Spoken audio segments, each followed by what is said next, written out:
Bismillahirrahmanirrahim. Je vous adresse encore, chers étudiants, pour traiter le module d'OTR, orthotraumatorhumatologie, qui on va diviser sur 4 séries de vidéos. La première que vous êtes en train de visualiser sur, premièrement, la traumatologie.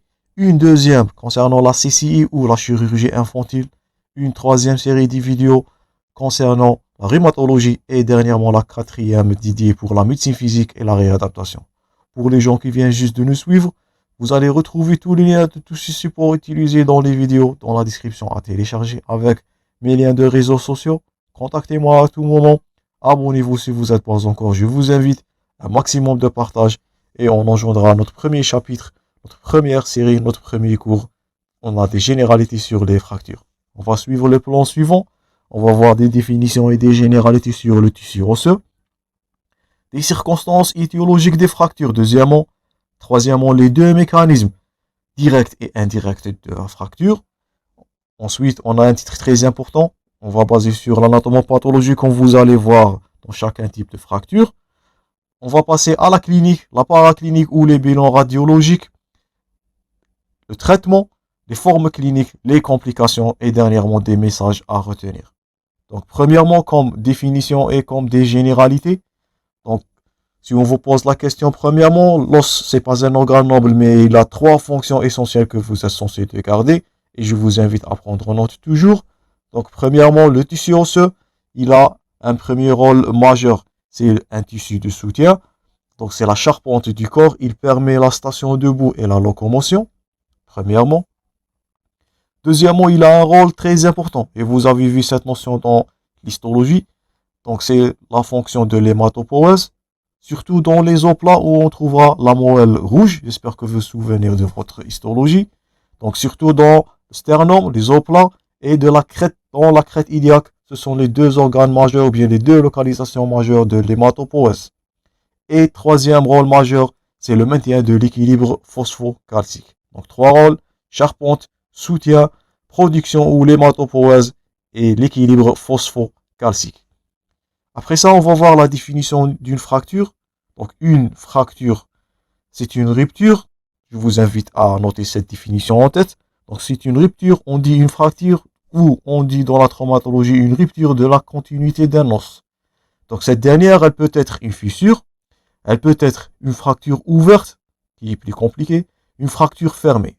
Donc, soit des fissures, vous allez voir ces fissures-là, surtout dans les fractures de l'enfant, qu'on va voir dans le chapitre de CCI. Des fractures ouvertes, surtout au niveau des jambes, vous allez voir au fur et à mesure qu'on va avancer dans les cours, ou bien des fractures fermées. Ces fractures, ils ont les caractéristiques et des évolutions très différentes en fonction de leur, premièrement, localisation sur le squelette. Est-ce qu'il s'agit d'un os plat, d'un os long ou d'un os court? Si vous vous souvenez de votre histologie, il s'agit de 2 types d'os. Donc un os compact et un os spongieux, ça diffère. Et deuxièmement, en fonction de leur situation au niveau de l'os lui-même, soit au niveau de la diaphyse, soit au niveau de l'épiphyse, ou si c'est le cas d'un enfant, c'est au niveau de la métaphyse, ou bien se situe le cartilage de croissance.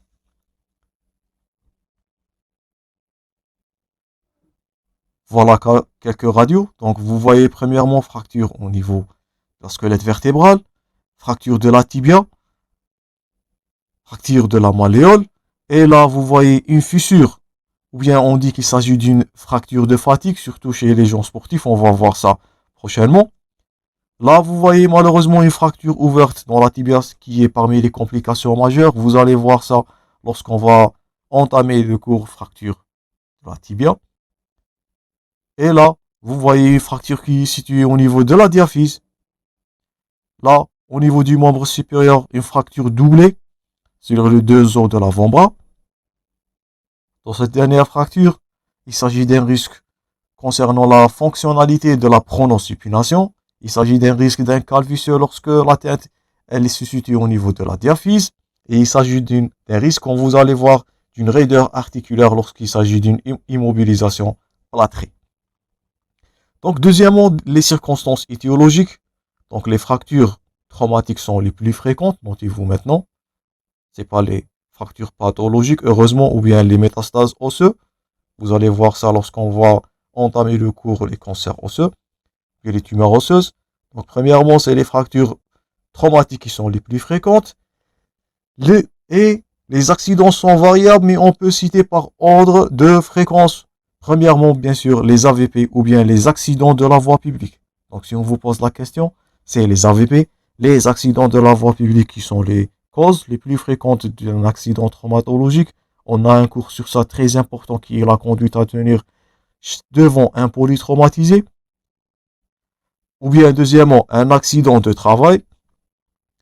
Parfois, chute dans un lieu élevé. Voilà, des accidents de travail. Ou bien la notion d'écrasement. Donc, vous allez voir dès que vous allez entamer le cours du polytraumatisé ou les accidents de travail, c'est la notion de l'écrasement, malheureusement, qui a un mauvais pronostic.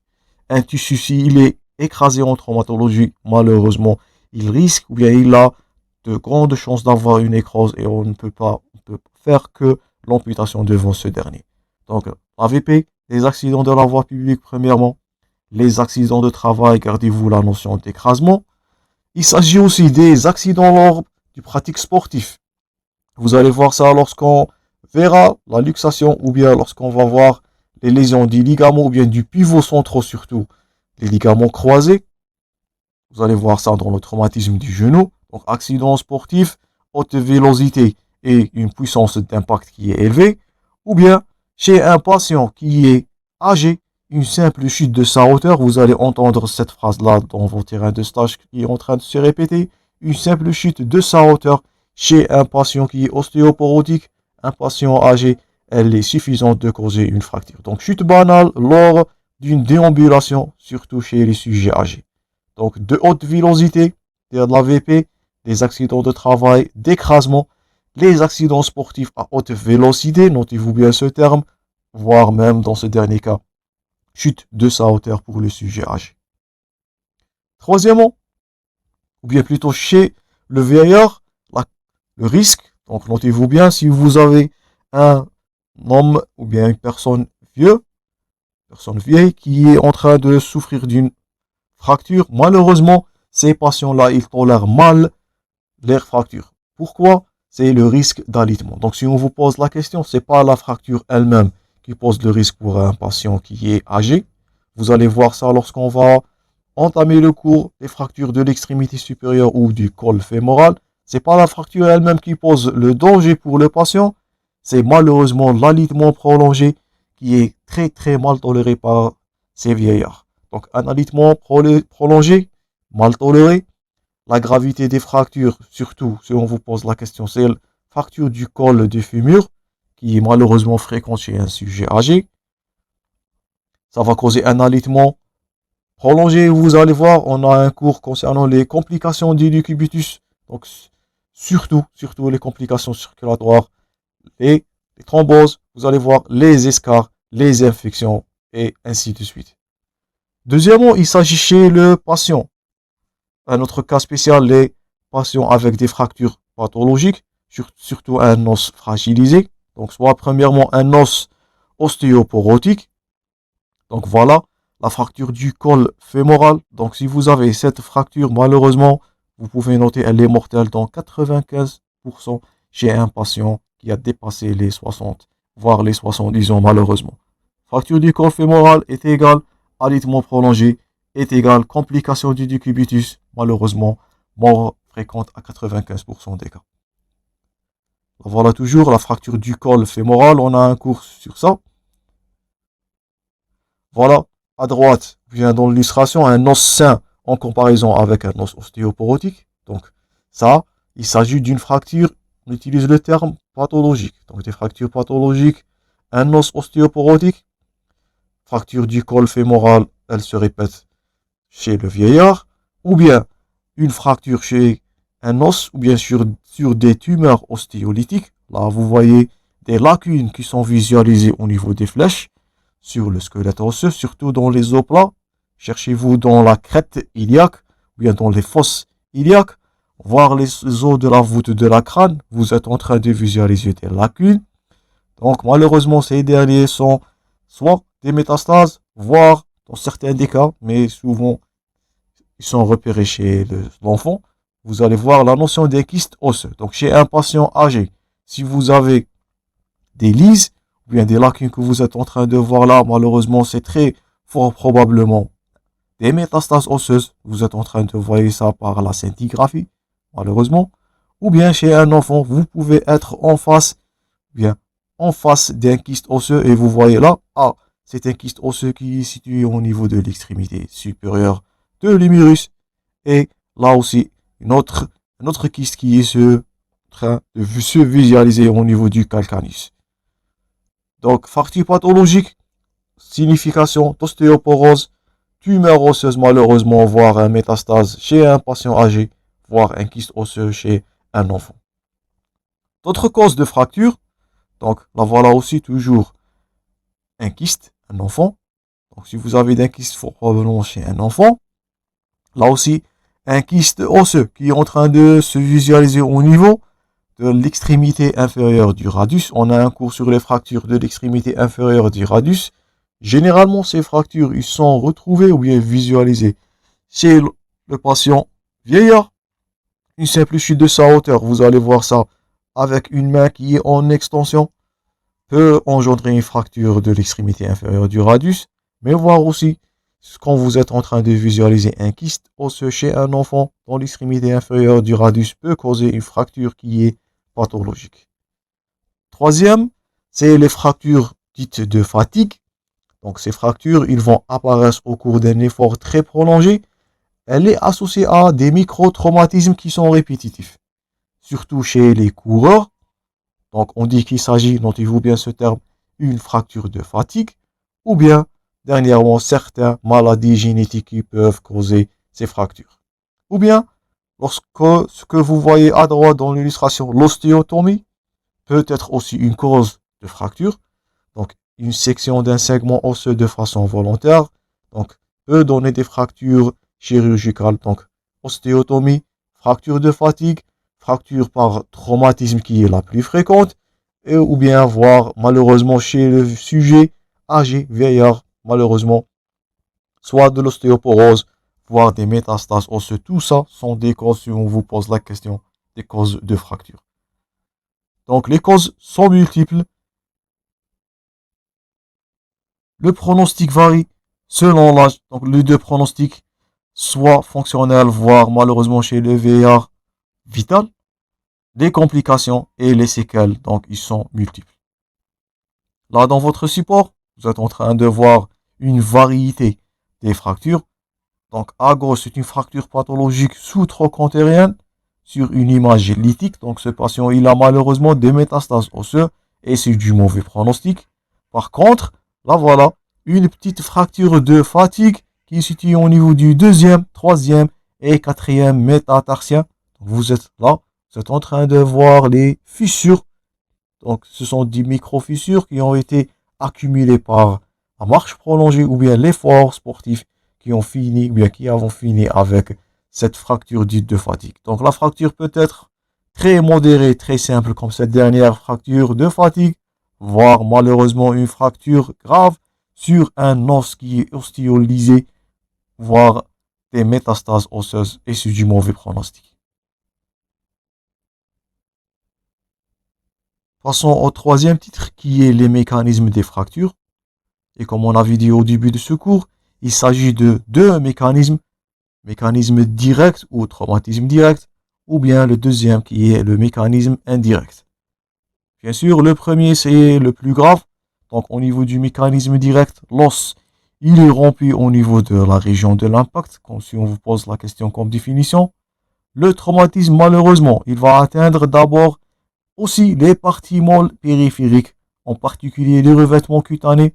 Donc, les lésions peuvent être graves. Surtout, on répète, si on vous pose la question, c'est l'écrasement. Vous allez voir ça, c'est l'écrasement qui est la lésion, ou bien qui est la composante qui est la plus grave devant des traumatismes directs. Embrassez-vous pour les images. Donc là, voilà un écrasement au niveau du membre inférieur ou dans le genou. Voilà aussi un écrasement. Et vous allez voir ça lorsqu'on engendrera le cours sur le traumatisme de la tibia. Surtout l'écrasement par, ou bien le syndrome du pare-choc. Ça va donner ces écrasements, voire des ouvertures cutanées. Là aussi, un point d'impact sur le membre supérieur et vous voyez l'écrasement toujours. C'est la composante la plus grave avec les séquelles malheureusement gravissimes. Aussi sur le membre supérieur. Et là aussi, donc vous êtes en train de voir que si on vous pose la question, ce qui caractérise ces lésions-là, c'est que la fracture, elle se situe au niveau du point d'impact. Ça, c'est du premier mécanisme et c'est du mécanisme direct. Deuxièmement, le mécanisme indirect, donc l'os, il cède à distance au point d'application du traumatisme. Donc, il exerce selon les cas une compression. Donc, les mécanismes sont compression, flexion, voire une torsion osseuse. On peut donner l'exemple que vous voyez à droite dans l'illustration. Donc, une fracture du coude qui a été survenue après une chute sur le poignet. Donc, une chute sur le poignet, vous n'allez pas noter la fracture au niveau de ce dernier. Vous allez noter par mécanisme indirect une fracture au niveau du coude. Souvent, elle est notée chez les enfants. On peut citer un autre exemple. Fracture de la jambe qui a été survenue par un pied qui est bloqué au sol et du membre inférieur qui va se tordre en axe. Donc il s'agit là, ce que vous voyez à droite dans l'illustration, une fracture par abduction. Et nous allons voir ça lorsqu'on va engendrer le cours concernant les fractures bimalléolaires. Donc soit un mécanisme direct malheureusement et c'est plus grave, il s'agit, on répète toujours, un écrasement. Lorsque vous allez entendre un écrasement, c'est du mauvais pronostic pour les téguments, voire le pronostic vital ou bien le pronostic fonctionnel du membre. Par contre, mécanisme indirect, donc c'est moins grave. Les mécanismes sont des compressions. On va insister sur cette notion de compression lorsqu'on va entamer le cours concernant les fractures du rachis, surtout le rachis. Ou bien des flexions, voire des torsions, et ça va délimiter les traits de fracture qu'on va voir de fur et à mesure qu'on va avancer en traumatologie. Quatrièmement, on va passer à l'étude anatomique. C'est un titre très important, on va baser sur ce titre, l'étude anatomopathologique dans chacun de ces fractures.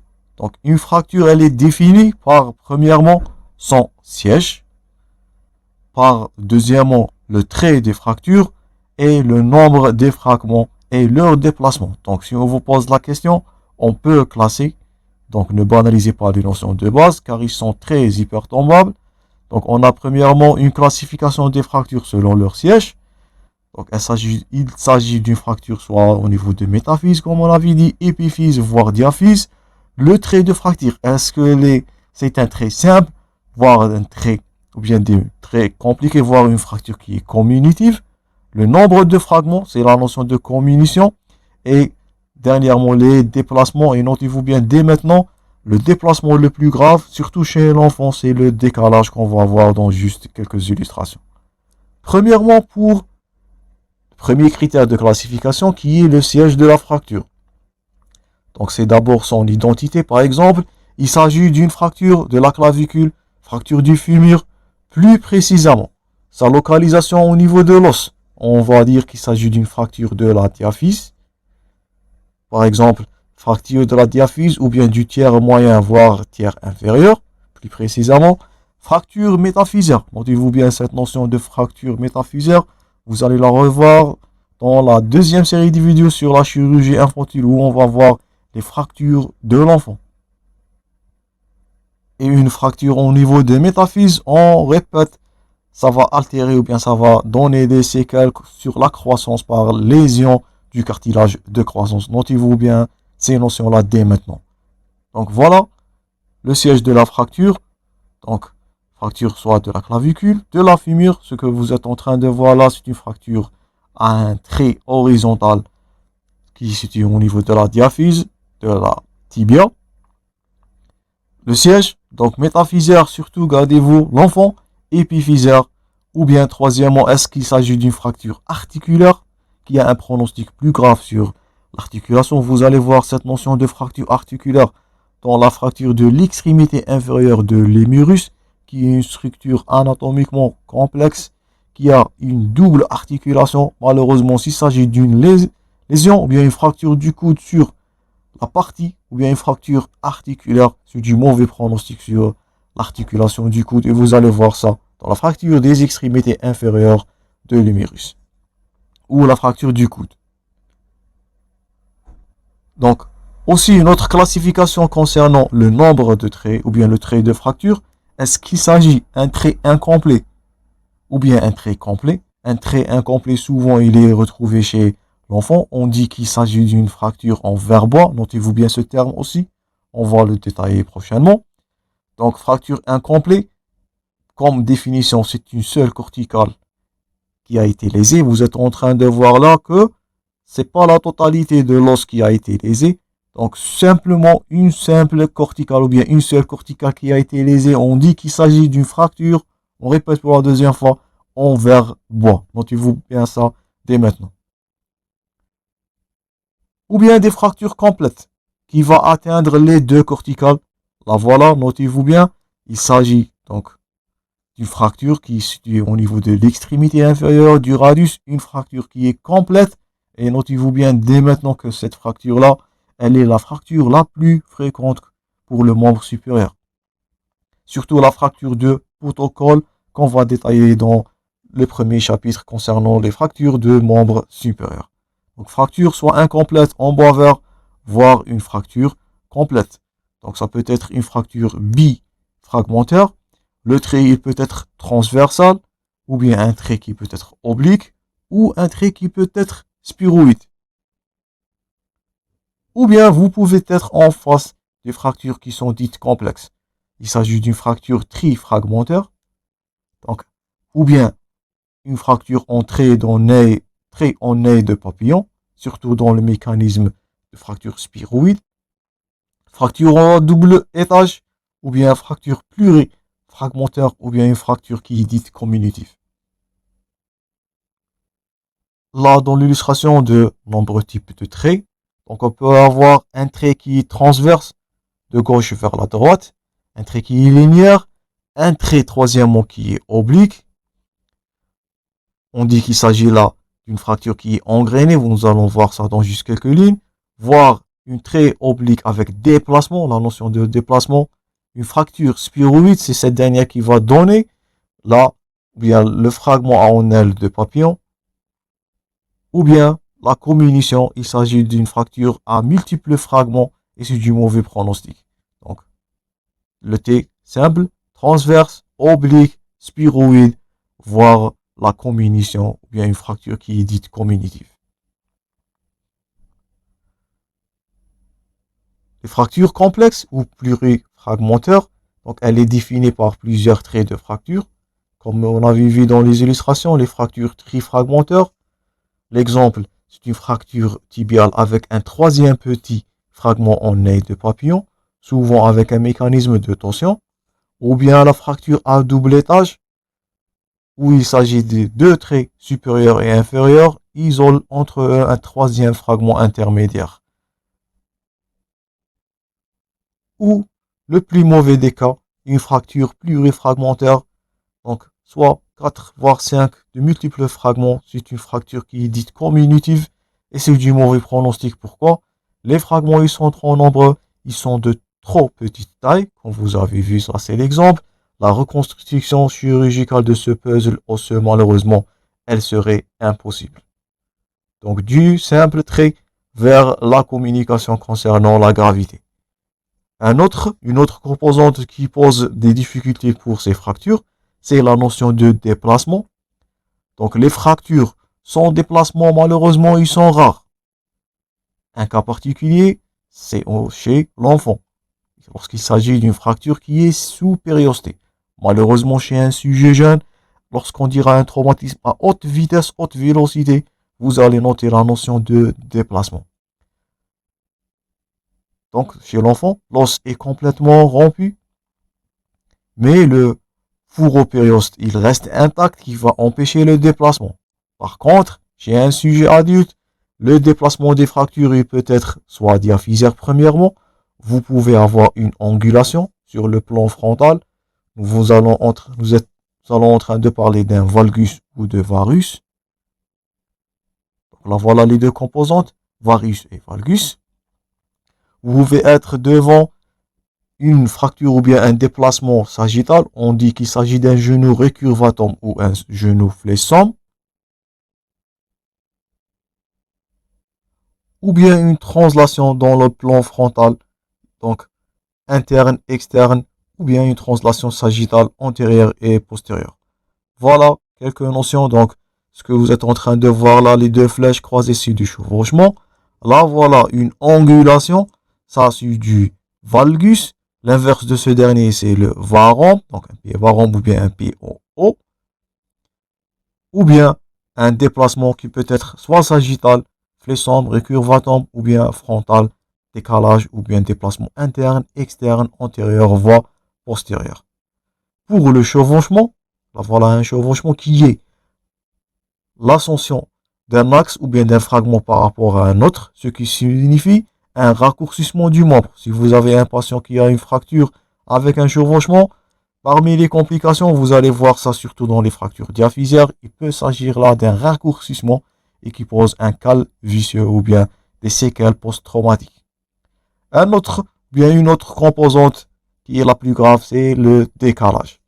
C'est une rotation, donc là voilà une rotation, la flèche rouge à l'inférieur, une rotation selon l'axe longitudinal de l'os en association avec une autre composante.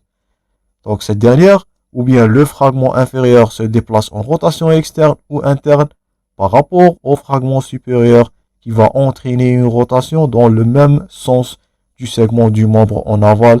Et c'est là, bien c'est la composante, bien c'est le déplacement qui est le très mal toléré, surtout chez un enfant. Donc l'enfant, vous allez voir les caractéristiques de ce dernier.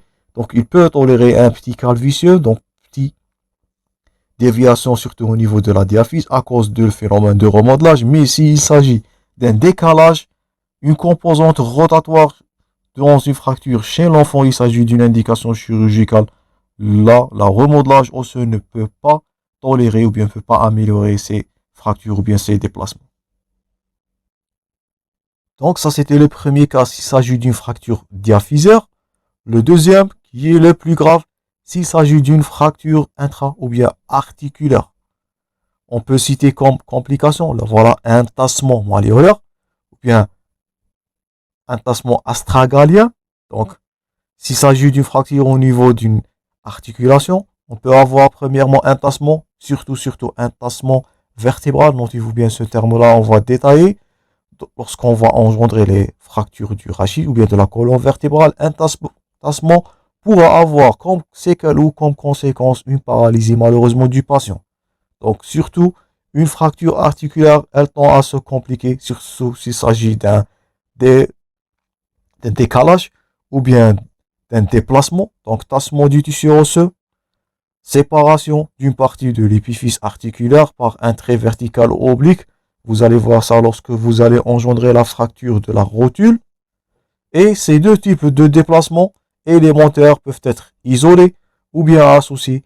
Et dans le cas, comme dans les autres, ils modifient le profil articulaire. Vous pouvez avoir là des raideurs, vous pouvez avoir un malfonctionnement, voire donc, un blocage articulaire total, la perte totale de la fonctionnalité d'une articulation. Donc, c'est le cas du patient là qui a eu un tassement donc malléolaire ou astragalien. Ce dernier, donc, ce patient pourra avoir un blocage de la cheville et perte donc de la flexion palmaire, voire flexion extension de la cheville. Donc, il s'agit d'autres termes que vous êtes censé de connaître avant de conclure cette première partie. Donc, on dit qu'il s'agit d'une luxation, qui est la perte de contact entre les surfaces articulaires, ou bien on peut dire qu'il s'agit d'une entorse. Donc là voilà à droite, une luxation de la tête humérale. Donc ce que vous voyez là, donc si vous vous souvenez de votre anatomie, normalement la tête humérale, elle est habitée ou bien elle va habiter la glène. Ce que vous voyez à droite dans l'illustration, c'est une tête humérale qui a été élevée, qui a été déplacée. On dit le terme luxation, vous allez voir ça avec détail dans le premier cours, c'est la luxation de l'épaule. Ou bien, surtout dans le cas d'une fracture bimalléolaire, on dit qu'il s'agit d'un entorse. Donc c'est une distension, voire une déchirure ligamentaire. On va noter ce terme, ou bien on va détailler ce terme d'entorse, surtout lorsqu'on va entamer le cours sur les fractures de la cheville, voire les fractures bimalléolaires.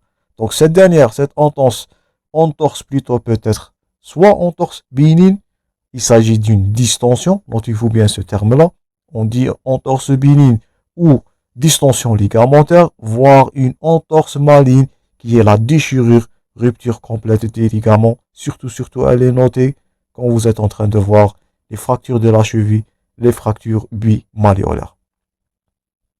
Donc ça c'est tout pour la première partie, chers collègues. J'espère que vous avez noté tous les points forts concernant tout ce qu'on a vu jusqu'au-là. Tout ça, on répète, on va détailler chacun dans chaque type de fracture. Donc voir des luxations, des entorses, des fractures donc à simple trait, fractures commutatives, fractures spiroïdes, voire une fracture ouverte et aussi la notion de déplacement et la fracture chez l'enfant. Je vous remercie pour votre attention. On va voir prochainement l'aspect clinique des fractures. Toujours du bon courage dans vos préparations. Merci pour votre attention une deuxième fois et à la prochaine.